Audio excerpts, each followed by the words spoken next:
What is a city? Webster defines it as a place where many people live, with many houses, stores, and businesses. If you think this is the definition of a city, then you've never lived, worked, or visited Mount Clemens. Mount Clemens is alive, with a heartbeat, a pulse. Born in 1818, forged on the backs of hard-working immigrant men and women who had a dream. Rich in tradition and history, she has seen the Roaring '20s, the Great Depression, 2 world wars, watched as Martin Luther King Jr. relayed his dream to the world, embraced John F. Kennedy Jr. and Richard Nixon in their run for the presidency, and survived a pandemic. When you walk her streets, you can feel the history with every step. Mount Clemens has had its ups and downs. She's gotten tired from time to time. How can you blame her? She is over 200 years old. Mount Clemens is gaining its strength back. Our strength today is fueled by a diverse community from all races and genders who have come together as one. We are led by a commission who has vowed to fulfill a mission of success, a workforce that is committed to fulfilling that mission. Mount Clemens is not a mountain, but we have climbed one. Each day we grow stronger. Join us as we fulfill this 205-year journey. Mount Clemens is back.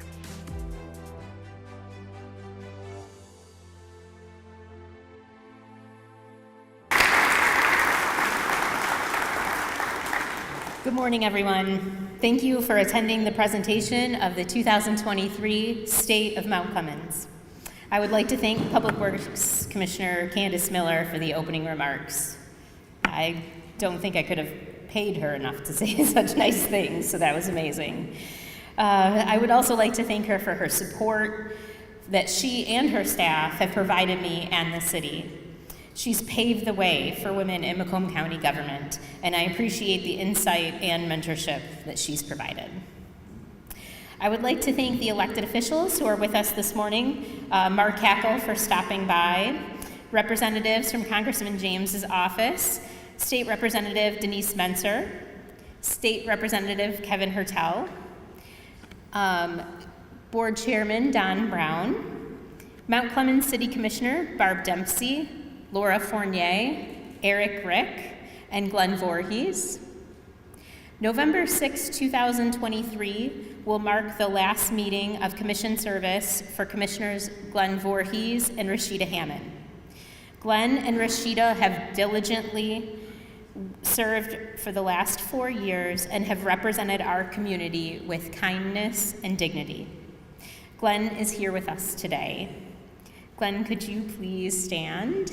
And please help me in thanking Commissioner Glenn Voorhees this morning.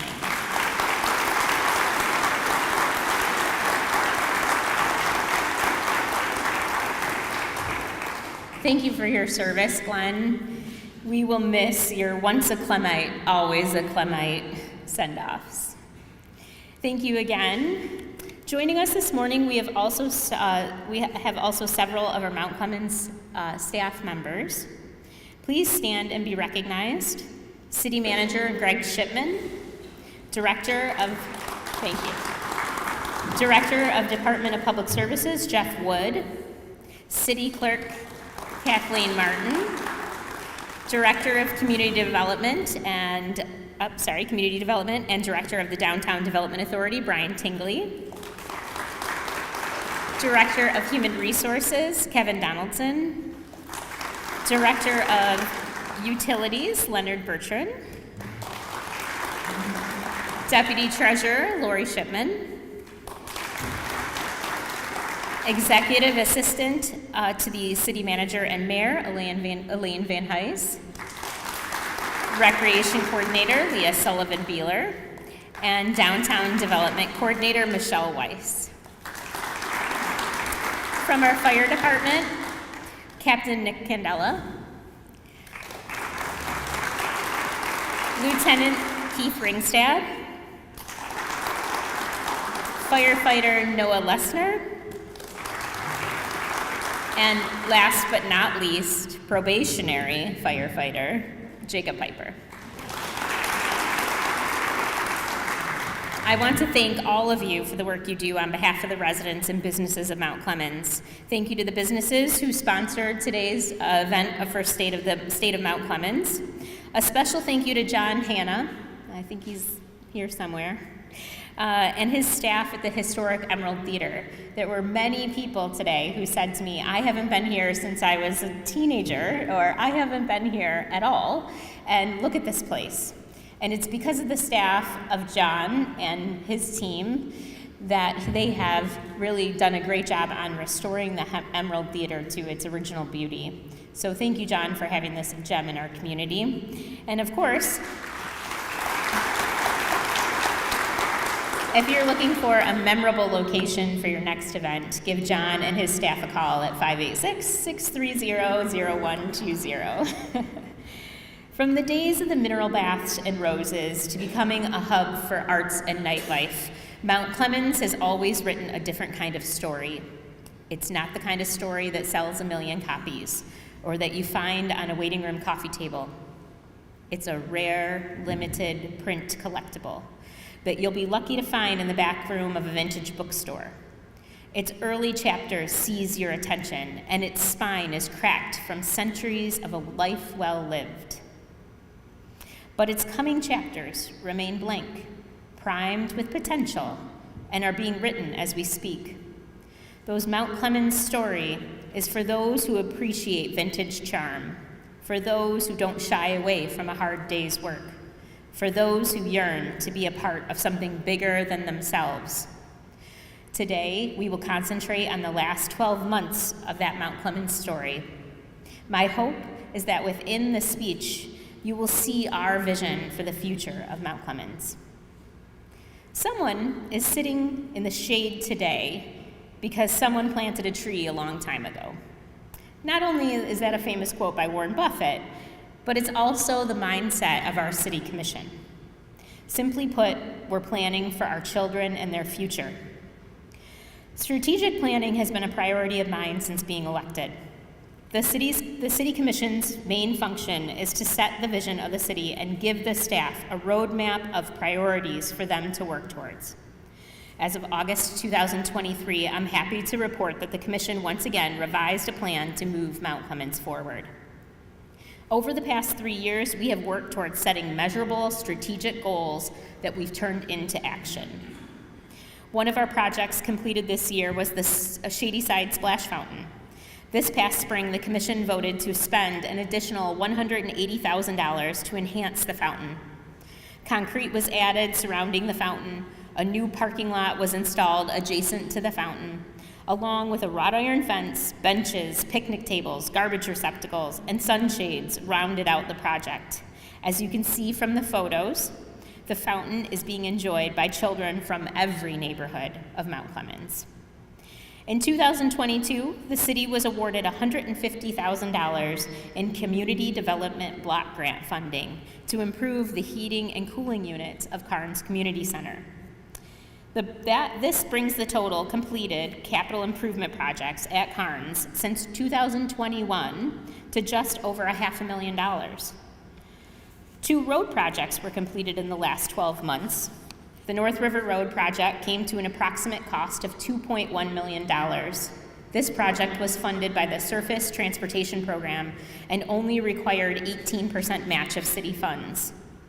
Also completed by the STP grant program was Welts Street between north and southbound Gratiot.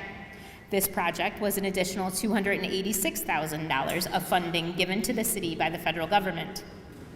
Our Groesbeck Community Center has been underutilized, but now is home to our newly revitalized recreation program.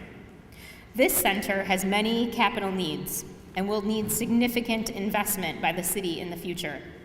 Our first and most urgent project was to address the crumbling front entrance of the center. The entrance redesign not only improved the safety for residents, but it also became universally accessible.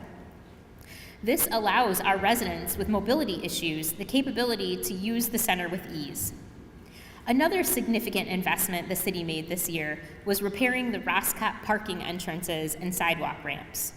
This also included a concrete repair to the corner of Macomb Place and Pine Street.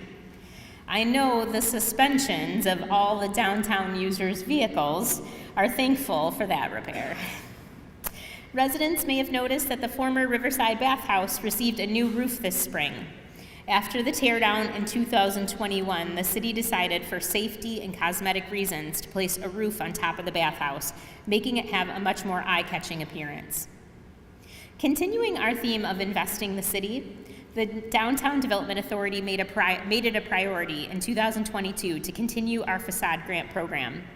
The facade grant program offers grants to property owners and tenants in the DDA to renovate and rehabilitate building facades. This program is designed to leverage private improvements that contribute to the overall aesthetics and viability of the district. The program offers a reimbursable dollar-for-dollar matching grant for the cost of eligible improvements up to $10,000. In the past 12 months, the DDA has awarded 5 business grants for facade improvements totaling $24,028. Cherry Street Nutrition, Natural Healing Therapeutic Massage, and Switelski Law all used their allocations for new signage. Artist Music changed the color of their facade, including sprucing up their awnings. Chaos Salon also received a grant to put in a beautiful large window in the front of their building, changing the facade dramatically. These improvements may seem small, but the cumulative effect on the downtown business district is impactful. And the DDA board has placed the facade program in the 23-24 budget to keep helping businesses improve our downtown, one small step at a time. Another priority for the DDA is increasing our social media presence. In late 2022, the DDA contracted with local company Hunch Free to provide a stronger and more consistent social media platform. The DDA is now posting more frequently, and we have seen an increase in attendance at most of our downtown events. With the technical expertise of Hunch Free, the DDA launched a new website. Visit our site at downtownmountclemens.org, where you can find a directory of businesses, a calendar of events, and a list of bars participating in our social district, the Oasis. I hope that many of you had the opportunity to experience our downtown at night. You may have noticed the twinkle that's on our downtown streets, such as North Walnut and Macomb Place. Over the past 2 years, the DDA invested in a lighting project that illuminated the heart of downtown and dressed her up for the holidays. This year, we're happy to announce that the DDA and Macomb County will partner to illuminate all of Main Street. The lights will be strung from Market Street to Cass Avenue on both the east and west side of Main Street. Speaking of Main Street, in 2022, the Michigan Economic Development Corporation announced a program called Match on Main. Match on Main is a reimbursement grant program that serves to support new or expanding place-based businesses by providing up to $25,000 in funding to support eligible activities. During the same time period, Chaos Salon found themselves facing a bit of chaos. They were faced with the challenge of needing to relocate their business to a new building. Owner Jen McGree knew she wanted to stay in Mount Clemens, but was worried about the cost of the move and subsequent build-out. Jen reached out to me about a week before the grant applications for Match on Main were due. With the help of Jack Johns from the Macomb County Planning and Economic Development Department, Linda Davis-Kirksey, our DDA grant writer, Michelle Weiss, our DDA coordinator, and Brian Tingley, DDA director, we all sprung into action. Jen's business was awarded the full $25,000 and just recently completed their renovations and grand opening. We thank the MADC for the grant award and to Jen for believing that our community was where her business should stay. 2023 has been a prosperous year in the downtown district. This year, we have welcomed 6 new businesses, including Escapology, Kauai Bubble Tea, AAA Liberty Bail Bonds, CJ Mama Bear Herbals, and All County Tethers and Monitoring Service. Even with the addition of several new businesses these past few years, we still have opportunities for those looking to start a business or relocate their existing business. More information on commercial real estate offerings in Mount Clemens, demographic information, and our interactive property map can be found at thinkmtc.com. The DDA kicked off 2023 with its annual New Year's fireworks display, followed by the February Ice Festival and Spring Made in Michigan. A new event celebrating Juneteenth was added to our DDA lineup this past June. We continued our Friday and Riverfront concert series this year. None of this would have been possible without the support of those who sponsored our events. Listed on the screen are those who graciously contributed over the past year. We thank all of them for their continued support. A special thank you to Megan Neiman from Artist Music, who took it upon herself to organize all of the musical entertainments for our concerts and every event. Without the help of these businesses and people like Megan, our events could never reach the level of success that they do. We have many upcoming events that we hope you will join us for. October's Spooktacular, Zombie Parade, November's Santa Parade and Holiday Open House, and December's Mount Clemens Downtown Parade of Lights. Look for all of that event information on downtownmountclemens.org. In June of 2023, the Mount Clemens City Commission offered Greg Shipman a contract as our city manager. I know I speak for the commission when I say thank you to Greg for taking on this position. We also welcomed Elaine Van Heis, Executive Administrative Assistant to the City Manager and Mayor. Elaine is tasked with keeping Greg and I in line. And for those who know us, most days that's no small feat. The past 12 months at City Hall has proved to be one of transition. With the departure of some of our staff members, it presented the team with an opportunity to look at how we deliver service and restructure our departments. This led to the onboarding of Plant Moran to lead our finance department. Plant Moran not only led our 23-24 budget, but also included a comprehensive capital improvement plan and 5-year forecast for the first time in the city's history. This restructuring also led to an additional collaboration with Macomb County. We reached out to Deputy County Executive Andrew McKinnon for assistance with our Human Resource Department. With the loss of our director, Andy and his team evaluated our HR needs and helped us to properly post an accurate job description and fill the position with a qualified candidate. Kevin Donaldson joined our team in late July 2023, bringing with him years of HR experience that is invaluable. Another new initiative formed by our City Hall team is the formation of a social committee. This committee's task is to work on bringing our team together. They've organized events such as nights at Jimmy John's Field, a catered barbecue lunch for all employees, an ice cream social with a visit from an ice cream truck. They also have coordinated philanthropic efforts with initiatives to support the Macomb Foster Closet at back to school time by collecting supplies and donations from the city staff members. They're currently working with Macomb Charitable Foundation to adopt families in the area who are struggling financially to provide Christmas presents to their children.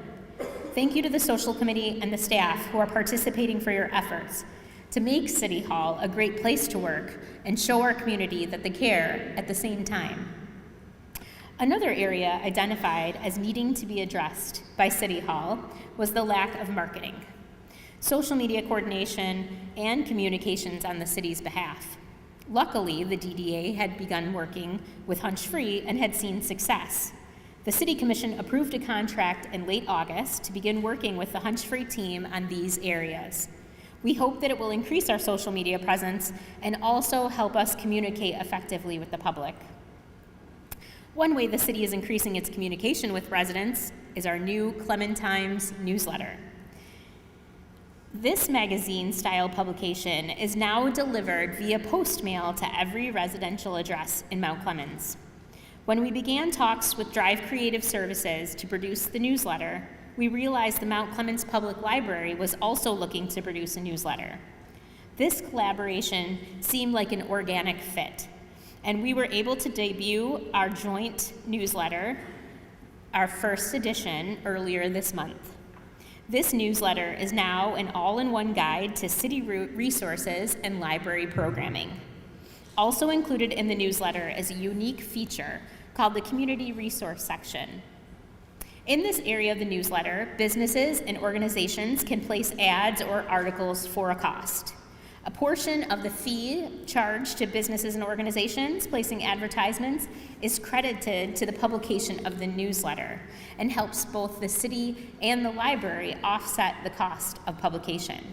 For more information, to place an ad, contact Scott Chambers at Drive Creative Services, 586-453-2487.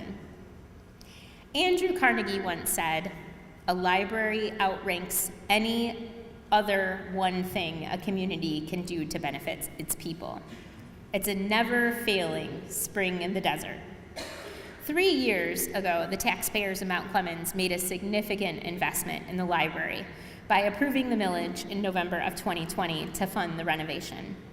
Today, I have the pleasure of welcoming Brandon Bowman to the stage to give us a presentation of all the features of the new library. Please welcome Brandon.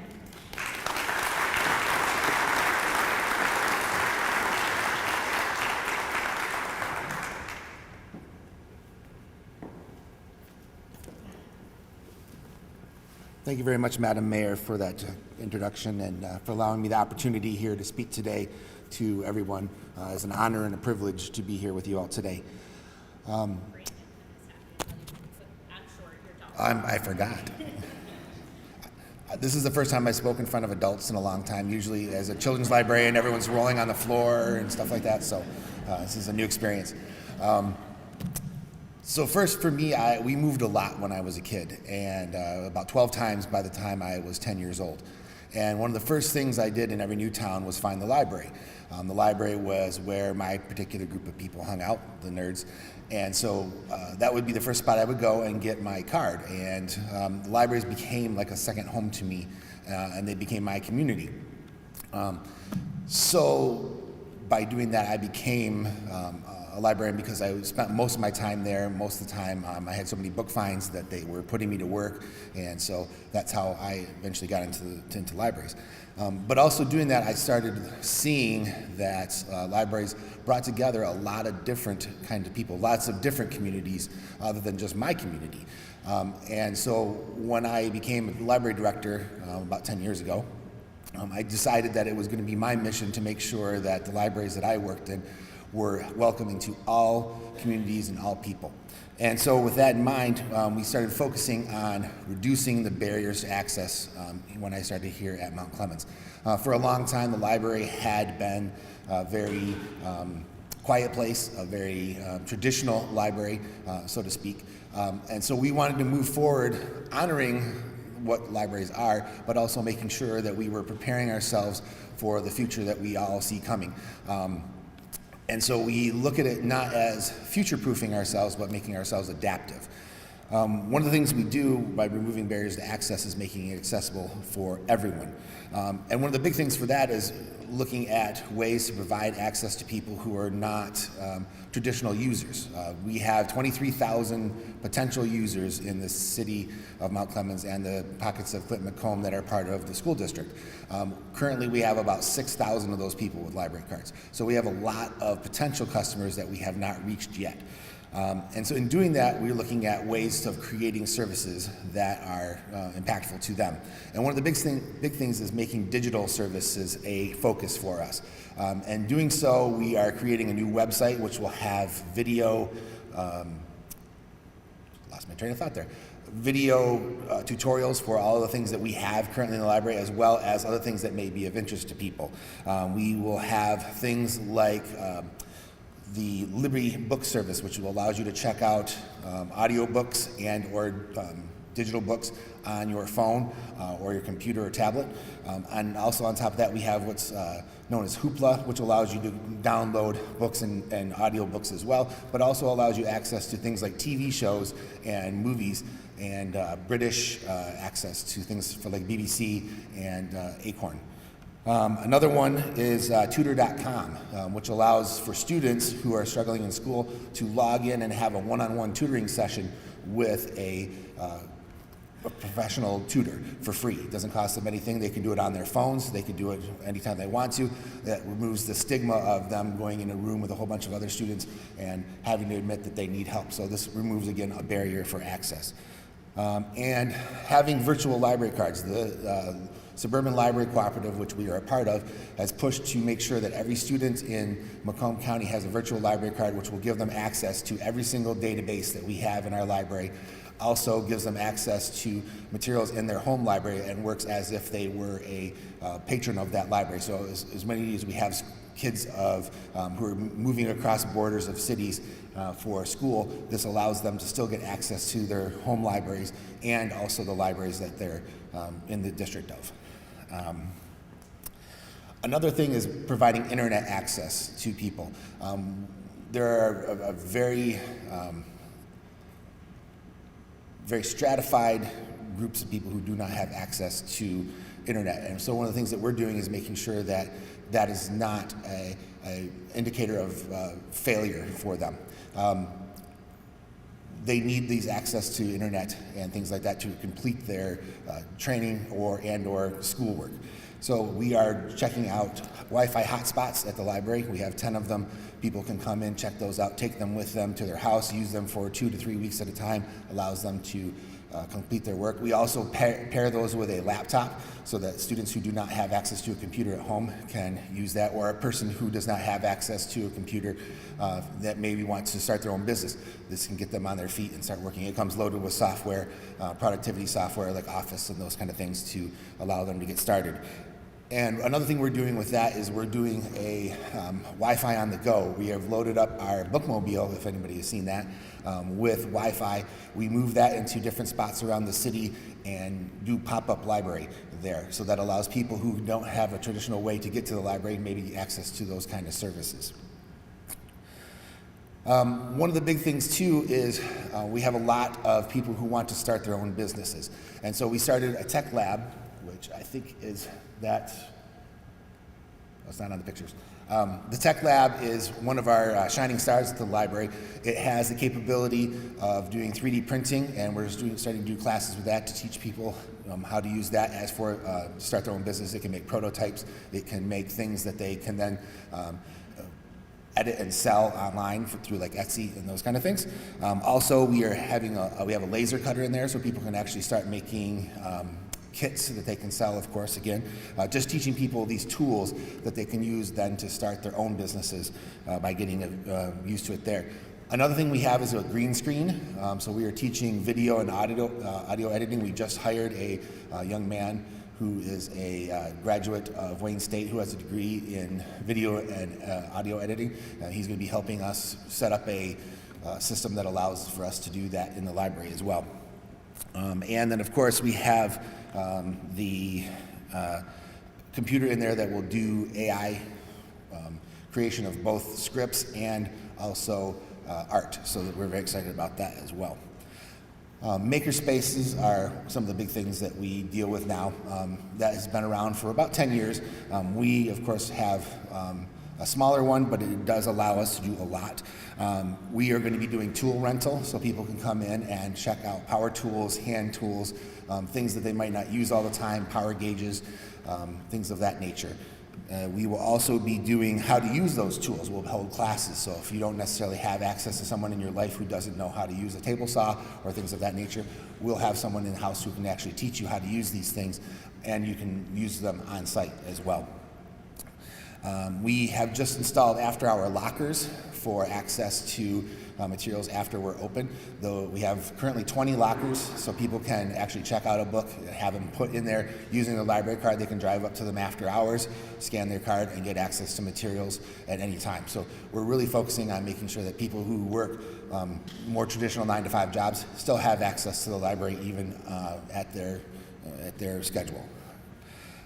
We are looking at adding satellite collections, so we will have collections around the city to meet people where they are, to make sure that people who necessarily don't have access to vehicles or who have time to, say they have a large family and can't get out, this will allow them to still get access to materials and or things. We can actually drop off some of the kits and stuff that we're going to make, which I'll go into in a few minutes. Programming on the go is another one. We are reaching outside of our building and going to all the places within our community. We've been doing programming at Carnes. We work quite a bit with the recreation department to provide programs. You may have seen that. We have a lecture series coming up with them. Very excited about that. But we're also looking at other places, going to parks, having pop-up libraries there, going into preschools, and we work a lot with the schools. We bring our bookmobile in, and we act as a library for many of our public schools in the city of Mount Clemens, giving them access to materials. So we're very excited about that as well. Embedded librarianship. You'll see a lot of our library staff now participating in groups like Kiwanis and Rotary Club and Optimist Club, things of that nature. We're trying to be more turned outward. If anybody is familiar with the Hardwood model, we are looking at doing that and putting ourselves and finding out what it is that we can do to help in our communities. And the one thing that I'm really excited about is with our bookmobile, we will be adding a printer in there so we can actually provide mobile printing on the spot for people at their homes, so that people don't have to come to the library, don't have to go anywhere else other than come out their front door and receive their prints. We're also looking at maybe doing mobile faxing that way as well, so that people, of course, we still have to fax, which I think is kind of weird, but it is what it is. So people still do it. So we're going to provide faxing on the go as well. And then another one is we're excited about is we're adding a program called Promote to our library.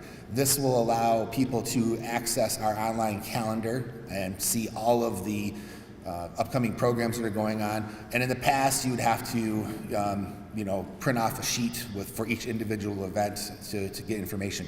With our new system, you will actually be able to tell it what you want exactly, hit a couple buttons, and it will print off a PDF copy of just the programs and stuff that you're interested in a newsletter format for you.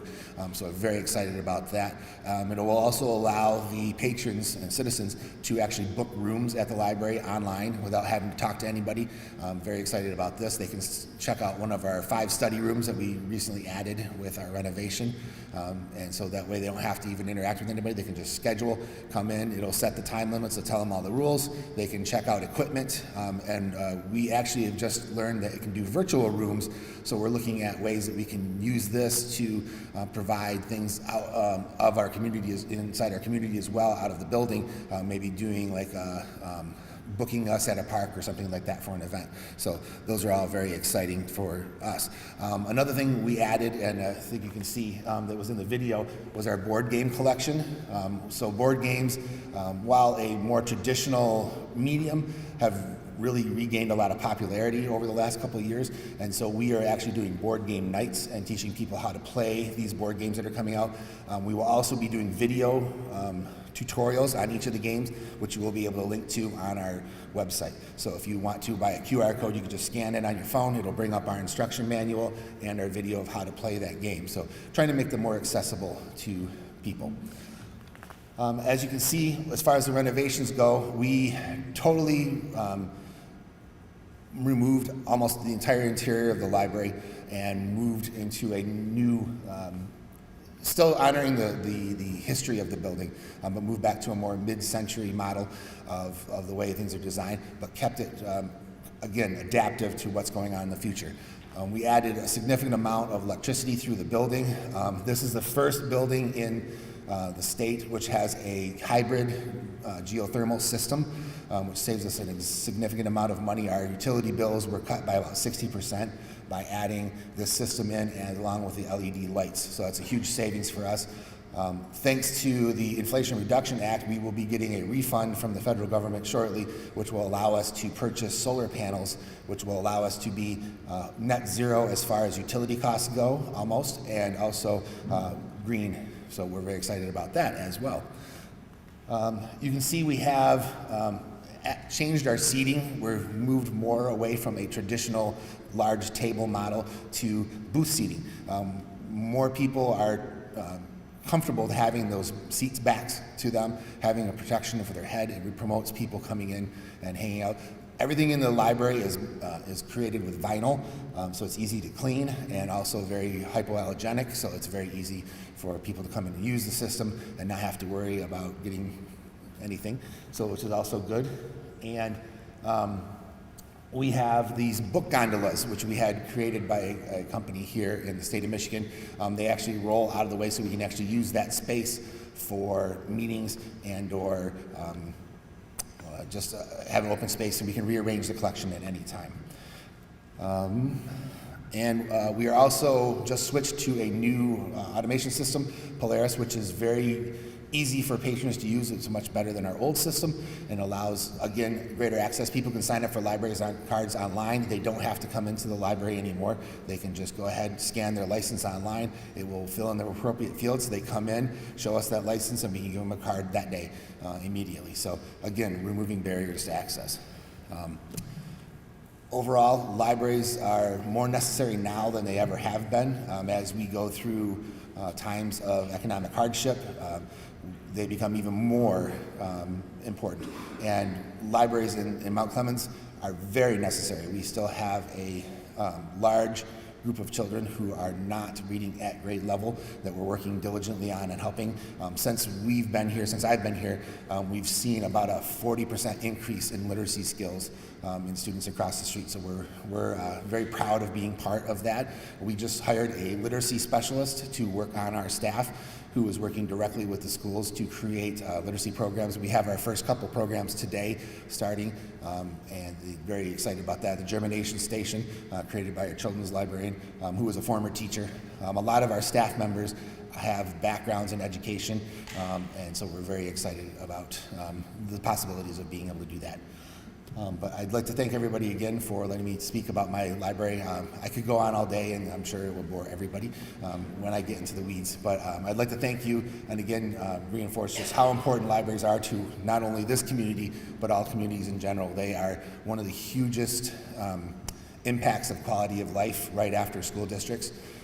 And so libraries basically become the face of the community in many municipalities. So, thank you.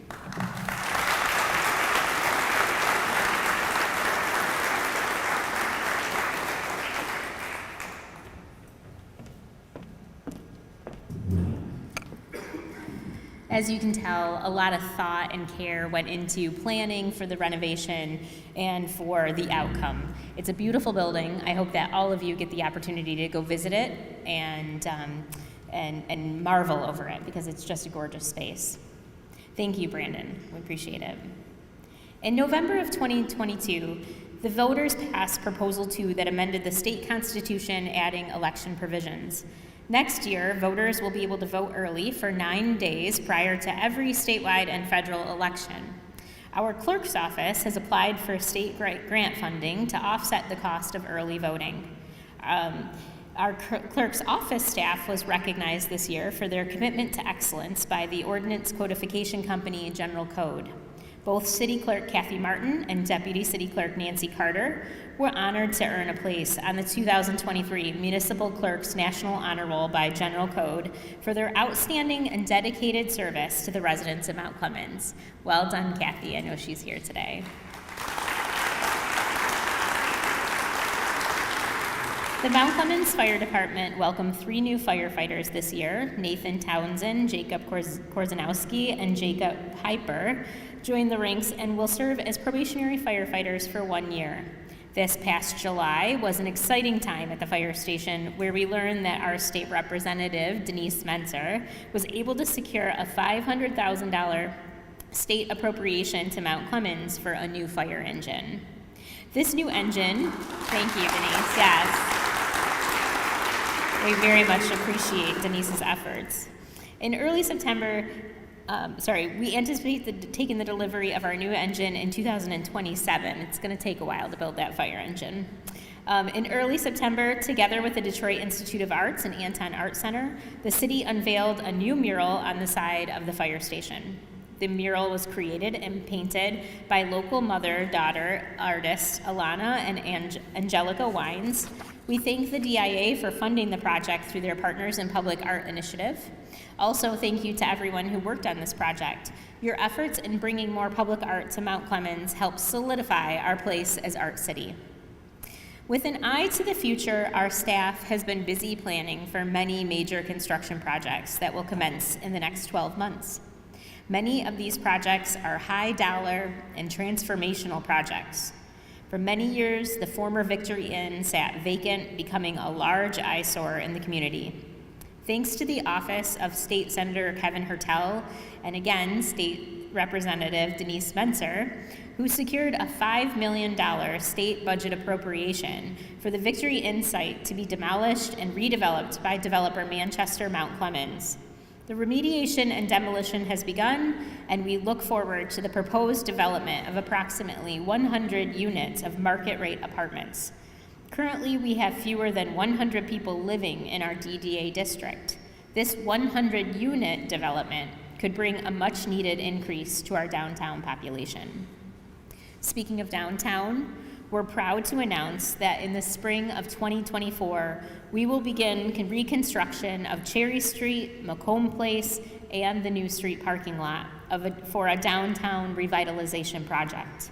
For many years, we have needed to give a fresh makeover to what downtown looked like. Currently, when visitors walk these streets, they are met with cold patch on the sidewalks, crumbling curbs, and bumpy roads. We believe this transformation will be a project that will increase traffic to our downtown and really showcase the heart of downtown. The price tag for such a large transformation comes to approximately $5.2 million. Thankfully, we will be funded by a $3.2 million congressional appropriation secured by Congressman James's office, an $813,000 grant from the Michigan Economic Development Corporation. We invite you to visit downtown often to see the transformation unfold and support our businesses through this transition.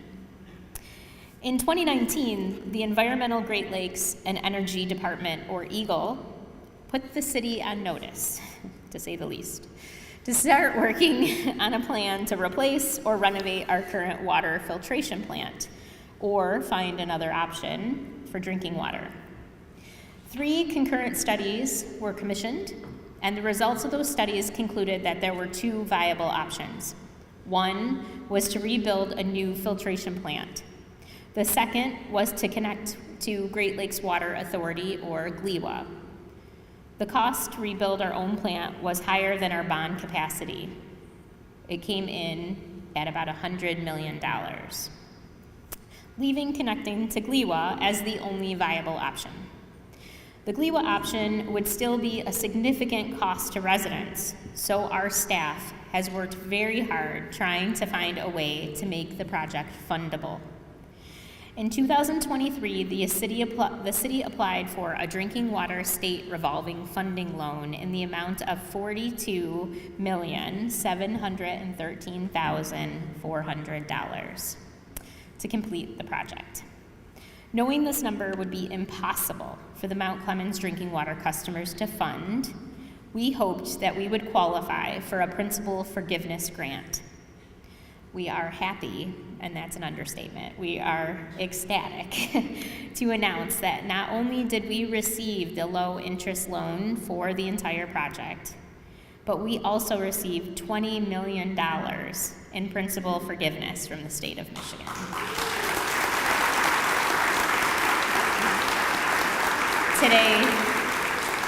Today we have a Representative Emily Militis from the governor's office, and we thank her and the governor for that incredible act of faith to fund this project.